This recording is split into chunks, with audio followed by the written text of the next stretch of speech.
I'll relive. Hold on. Okay na ba? Oh, okay na. Ay, forget about the good lighting. Let's just stay as here outside. Kasi kanina kasi, I tried to get good lighting, di ba? So, pumunta ako sa loob ng bahay. So, welcome back everyone. Today, we're gonna talk about baking and cooking.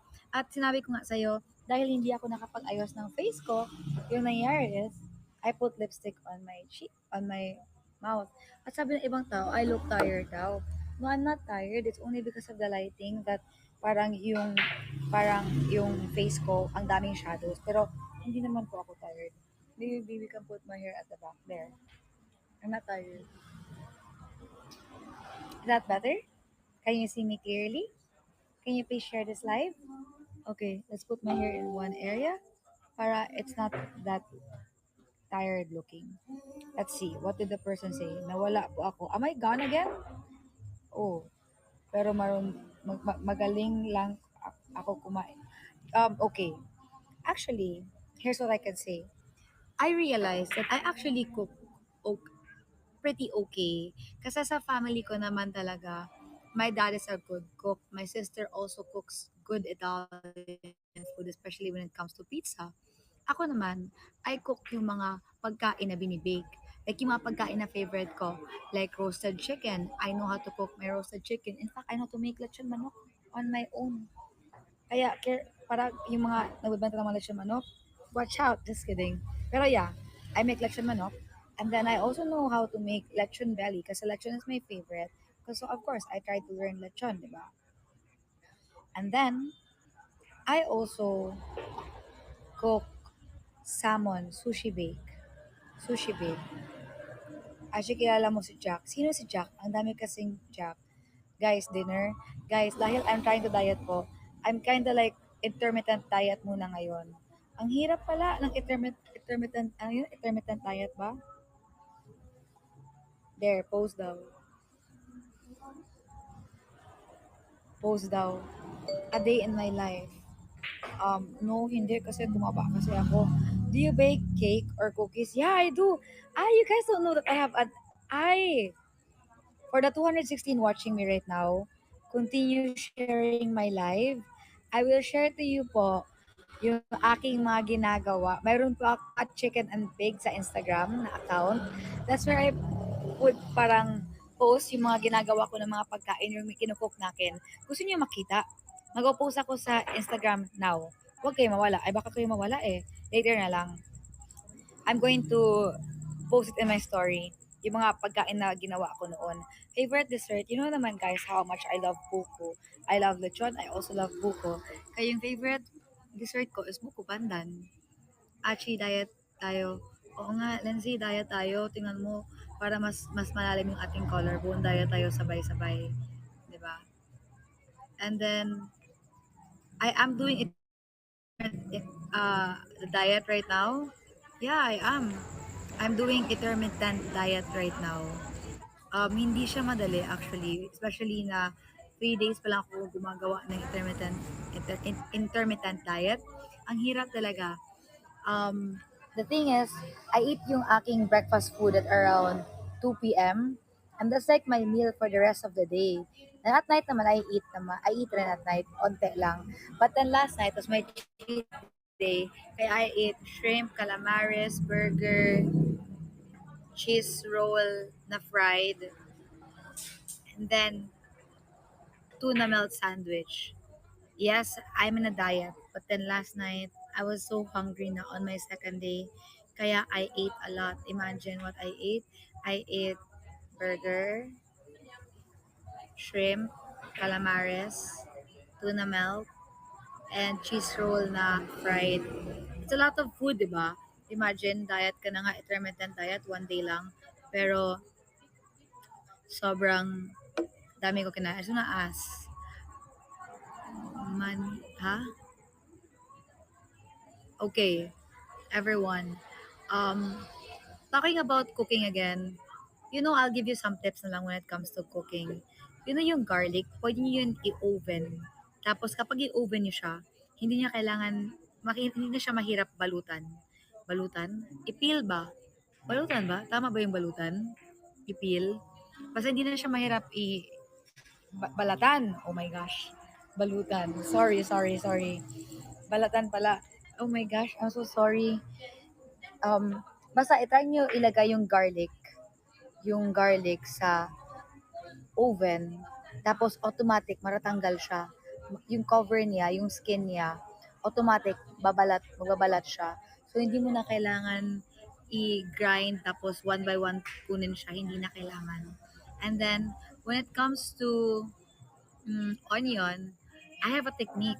If ever I really have to chop the onions, my gosh, I would use sunglasses, or if not sunglasses, I use eyeglasses para hindi masakit sa mata, di ba? Yung iba dyan, nagluluha kasi nag-peel sila ng onion, tapos they're tearing up. But no, don't do that. If I were you, use goggles or sunglasses, di ba? That's more important para your eyes are protected. And what else? What are other tips? Ah, you can actually separate white egg and yellow egg. And when you beat yung white egg and you put sugar, that's actually going to give you a foam. Mm, a foamy texture. I-try nyo guys, baka ma-surprise kayo na yung white egg nyo na super onte lang. Kapag lagyan nyo ng sugar na onte-onte, make sure ha, you have to be very, very, very, very careful about this. Like, dapat hindi talaga mag-mix yung white egg at saka yellow egg. Dapat all white lang. Then after that, you have to mix it, beat it, or you can use a mixer. And then right after that, you put sugar onto the sugar, and then hindi siya, I mean, it will be a foam na siya after. And oh, sakto daw sabi ni Lovely Smile. Baka nagluluto rin si Lovely Smile, 'di ba? And then what else? Ah, here. Alternative for oil is also butter. Actually, you can use any kind of butter, canola man or whatsoever. But yung healthy oil kasi is olive or virgin olive ba? Olive, 'di ba? So olive or virgin oil. So that's what we use. Mm. A lot of people knows that naman. And then, my favorite desserts to cook, I do bake cookies. Pero kasi yung cookies, hindi marami kumakain sa aming family. Kaya ako, most of the time, I would bake yung carrot cake kasi it's healthier and a lot of people loves carrot cake in our family. Then, I also bake cheesecake, Japanese cheesecake. Pero yung Japanese cheesecake, hindi naman yun aking own recipe. It's more of like gaya siya. Gaya-gaya lang siya from YouTube. Nakuha ko siya from one Japanese girl. Kaya it's Japanese cotton cheesecake dahil I followed the way she makes cheesecake. And it's also my favorite cake, cheesecake. Kaya nga, I try to learn the things that I love to eat, diba? I love blueberry cheesecake. Then I also love cheesecake. Kaya I actually learn how to make it para if hindi ako makabili dun sa province kasi hindi naman, we don't have the luxury of restaurants like for those people na nasa Manila or nasa Cebu, sa Tacloban. Wala naman kami halos Chinese restaurant sa Catalogan. Meron, unti lang. Pero wala nga kami halos dim sum eh. Kaya I really try to learn on my own how to make it. And one more, ever since bata pa ako, I love chow fan. Kaya next time, I am going to show you how I make my chow fan.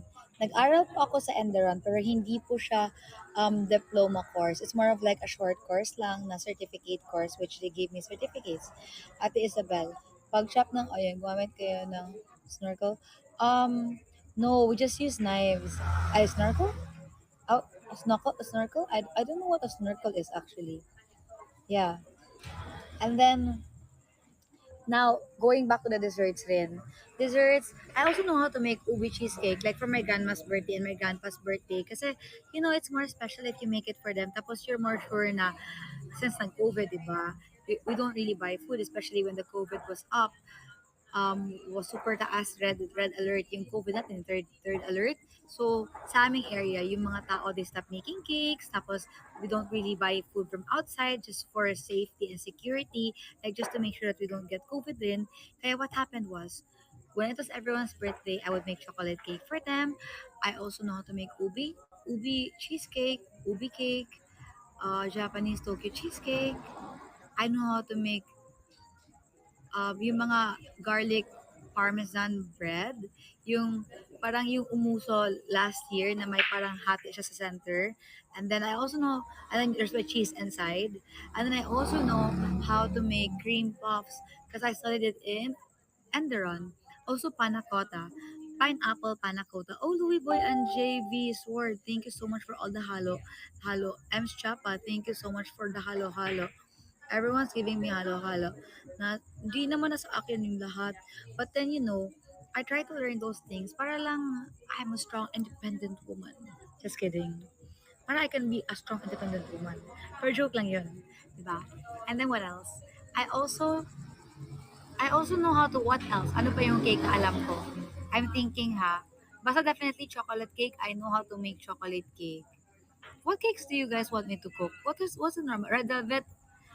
I tried red velvet, pero flavoring lang naman siya. Like, to be honest, yung red velvet ko, para lang siyang, para lang siya, para lang siyang, para lang siya, para lang siya, para lang siyang chocolate cake na may food color na color red. And then, yes, cheesecake, of course. Banana cake. I know how to make banana cake. Brownies, yes. I know how to make brownies, pero I haven't mastered yung brownies ko. What happens sa brownies ko, it becomes like brittle brownies. It becomes overburnt brownies or, super toasted brownies. I don't really make good brownies kasi yung brownies ko parang chocolate chip siya na brownies. I don't really know the technique when it comes to brownies. Hindi ko talaga alam. Same as for pizza, I have to admit I don't really make good pizza, but then my sister does make really good crust for pizzas. And then for dishes naman, I do know how to make a lot, from Filipino food to Chinese food to, oh, you guys like laksa pala? Don't you guys, I never tried making macaroons for those people asking. Kare kare, okay, I don't know how to make kare kare. That's one thing I don't know. Ay, hindi ko alam gumawa ng kare kare. Alam ko yung sinigang. Alam ko rin yung adobo. Alam ko yung tinola. Alam ko gumawa ng bulalo. Yung beef pares. I also know how to make beef steak. I know how to make pork steak. I know how to make mga vegetables, chop suey. But I think my specialty would be roasted chicken and lechon belly. Number one talaga yung lechon belly. You know naman how much I love lechons. Like guys, tomorrow I'm going to Katbalogan kasi it makes me happy to see a full lechon. Like the moment I see a lechon, sobrang natutuwa ako. Kaya sa loob ng bahay, yung nagpadala si Glenda ba yun or si Kuya ng lechon sa loob ng bahay. Sobrang natuwa ako kasi imagine, ang tagal na hindi nakain ng lechon. Tapos kalabasa din nakita ko yung buong lechon andun. So, sobrang masaya. So, masaya talaga siya feeling na nakakita ng buong lechon. Kasi it's really my favorite. Like, it's my mom's and my favorite. That's why the moment I see lechon, yun, I like it a lot. And then when there was shortage of pigs sa amin dun sa province, that's when I tried to learn how to make lechon belly. Pero ang tedious pala ng process. Imagine, I had to actually wipe yung lechon with Coke and then with Sprite. I had to wipe the skin. Yeah. But mo iniyakan. Iniyakan ko kasi yun dahil namatay na siya, 'di ba? Tapos na-realize ko kapag hindi ko siya kinain, hindi sana siya mamamatay. Yun lang naman, yun yung reason bakit ako umiyak.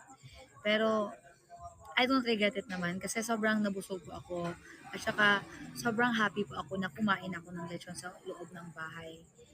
I'm so sorry for crying. Hindi naman yun in-air. Nasa Kumu lang siya. Pero nakita ko rin yun. At sabi ko, hala, bakit ganito? Bakit umiyak ako para sa lechon? Alala ko naman umiyak ako. Pero bakit ganon? But going back again to cooking, guys, I also know one of my specialty rin is how do you say it? Hayanese chicken or Hayanese? I can't really say it. Kasi some people say it Hayanese chicken, Hayan I don't know how to say it actually. Hainanese chicken. So I don't know how to say it. But then that's one of my Hainanese chicken. Hainanese daw. Kasi I grew up with saying Hayanese. But then Hayanese. But it's Hainanese chicken. Hainanese daw, sabi nila. 'Di ba? Ikaw rin, Bianca, Hayanese, 'di ba? They would say Hayanese, pero Hainanese pala siya. I don't know, some people in the Chinese restaurant would go like, one Hainanese chicken. It's not Hainanese. But then that one kasi, I know how to cook that. And yes, I've mastered how to cook that kasi sobrang bilis. Steam lang yan. I also know how to make steamed egg. Mm. And then what else? I know how to make ice cream from scratch, by the way. I do know how to make ice cream from scratch. Shara, thank you so much for the kilig. Everyone, thank you for all the diamonds that you're giving me. I'm actually here in Tacloban. I am not home, but I'm like 2 to 3 minutes away from home. And yeah, I'm in this place here. Oh no, there's someone drunk, so I'm gonna go in. There's a person who's drinking. It's scary. Oh, look at that guy. He's scary. Diba? He's drunk na eh. He's just walking around. It's kind of scary. I don't like it when people are like that. Like walking around with a beer on their hand. Tapos, I don't know what they're doing. So, yeah. Actually, it's okay. Ate Joanne's inside naman. I just told her to wait